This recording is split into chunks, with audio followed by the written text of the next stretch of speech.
Hello, everybody. I'm Ryan Wohl, and I want to go over my thoughts on how the build's been to WrestleMania 42 in Las Vegas, April 18th, April 19th.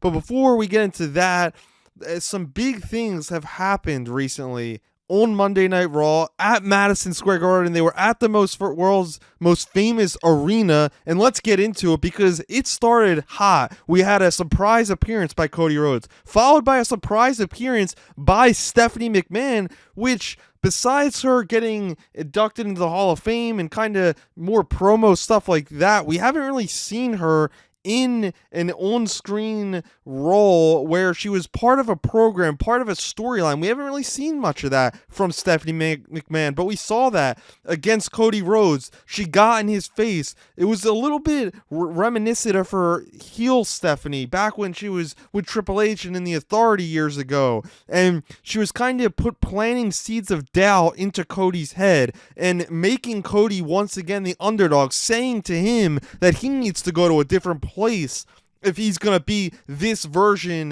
dangerous version of Randy Orton.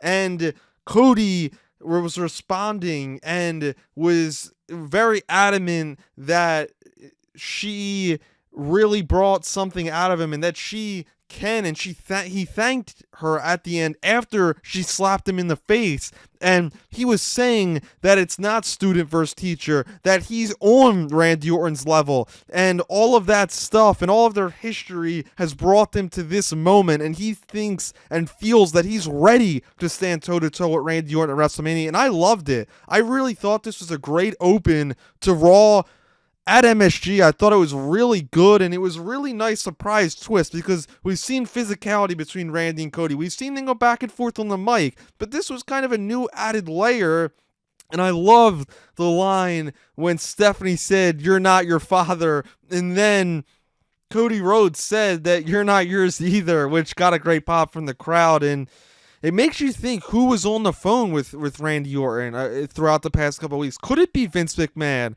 Could it be his dad? Could it be Ted DiBiase? Could it be The Rock? Who is on the other end? Everybody's wondering and thinking, and I don't really have a best guess right now. I'm not sure. I think that should be revealed either right before WrestleMania or WrestleMania, and they would turn on Cody, leading to Randy Orton winning the title. I think that could be a great kind of twist there. And I want to get into another couple great moments because there was quite a few from this episode of Raw. I wanted to get into the next big showdown. That was Brock Lesnar and Obafemi. They've had multiple great showdowns the last couple of weeks. I have loved the build-up between Brock and Oba. We've seen somebody not just go toe-to-toe with Brock, but take him out and put him down. And I feel like we haven't seen that in a lot of years. And we have seen that in the last 2 weeks. Brock Lesnar came out this week with Paul Heyman. He wasn't just coming out mad. He was in his ring gear. He was ready for a match. He was ready for a fight. Oba came out. The pop just seems to keep growing and growing for Oba. He is just a flat out superstar.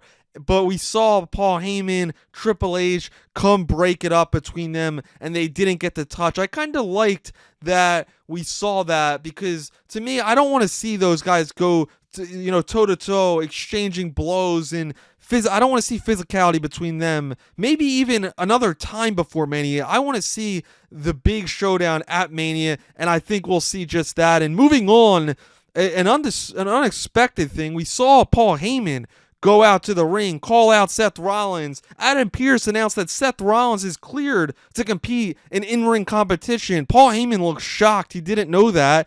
And then Seth Rollins hit Paul Heyman in the back with the steel chair once again. But then we saw Gunther, which shocked everybody, take Seth Rollins and put him against the announce table and submit him and make him pass out and point to the WrestleMania logo, making that match official.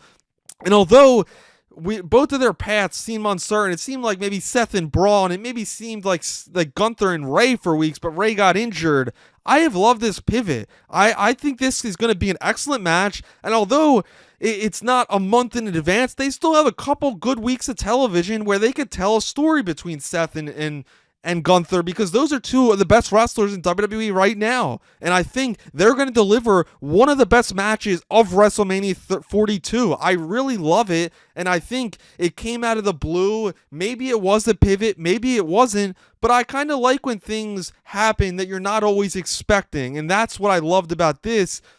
But then capping off the show, we saw Roman Reigns come out. We saw him speak a little bit, and then CM Punk came out right away looking for a fight, and he beat down Roman Reigns. He put him through the announce table like Roman did a week ago, standing over Roman Reigns to close the show. The best in the world at the world's most famous arena stood tall, and I have loved the build between those two guys. I think Roman and Punk is not just the best match of this card in this year's WrestleMania. I think it's one of the best in a lot of years. I think it's just two of the best guys of all time, and I think they're really delivering on the mic with the physicality when they touch each other. And I think throughout the next couple weeks until we get to April 18th and 19th in Vegas, it's only going to continue and take it to that next level. And that's why I want to give my overall thoughts in. And when I look at it when I zoom out, I really think that WWE has done a good job with everybody that they have active, making the best WrestleMania card that they have. You have CM Punk and Roman Reigns. You have Randy Orton and Cody Rhodes, and I think you can make a real argument that these two main events are better than last year's. And I think you can make an argument that this year's card is better than 41. I think this card is going to deliver. You now have Drew versus Jacob Fatu in an unsanctioned match, official. You have Finn Balor official versus Dominic Mysterio. That should just be unbelievable. Those two guys hate each other, and this card keeps growing, and I just love the matches. You have Trick Williams versus Sami Zayn. That should be good.